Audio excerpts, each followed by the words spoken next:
Dicevo solo due considerazioni, signor Generale. Noi oggi siamo in una condizione di assoluta gestione di tranquillità. Quella che era la famosa variante Delta, che ormai qui in Italia è il 100% delle sequenziazioni di positivi, è una variante Delta che non ha, diciamo, fatto i danni che comunque si facevano presagire, quindi non abbiamo riempito gli ospedali.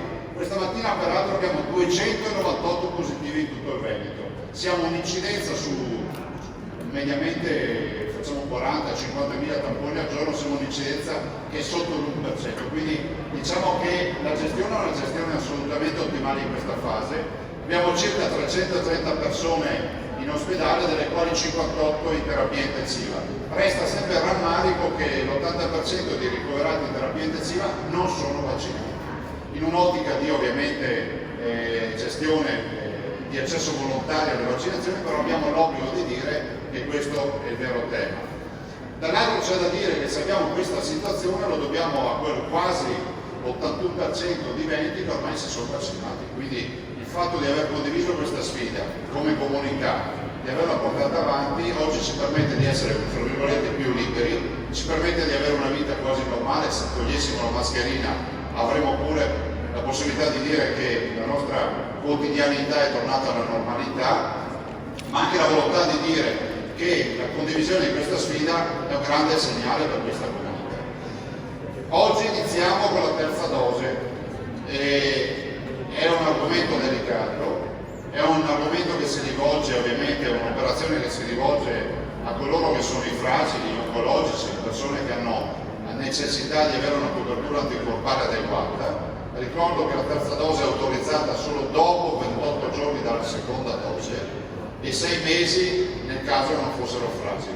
Quello che faccio al generale Figliolo è quello di pensare che nell'efficienza del Veneto noi vorremmo iniziare anche con le terze dosi per i grandi anziani, definiamoli così, gli over 80, i sanitari, perché stiamo parlando di persone che comunque hanno avuto in molti casi la loro prima inoculazione dal 27 dicembre 2020. Quindi visto e considerato che la copertura anticorpale non dura all'infinito, è legittimo che ci sia anche questa richiesta di poter avere questa terza dose. I fragili in Veneto, ripetisco, sono circa 160.000.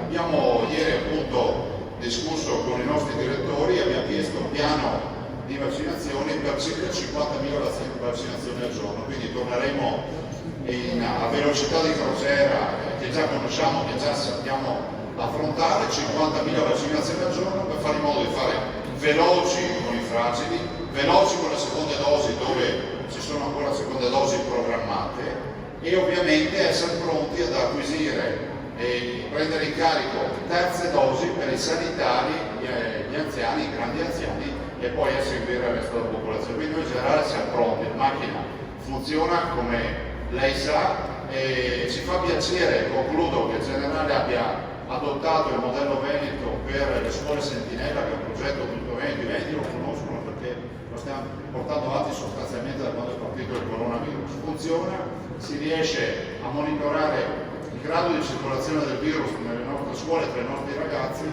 Ovviamente l'obiettivo è non chiudere più, che l'obiettivo è quello, anche perché davanti all'80% della popolazione vaccinata, pensare, i cittadini mi chiedono sempre: ma si farà ancora lockdown? Ma si chiuderà ancora?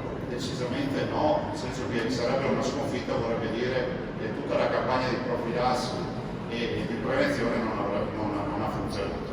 Tutto qua, grazie signor Generale.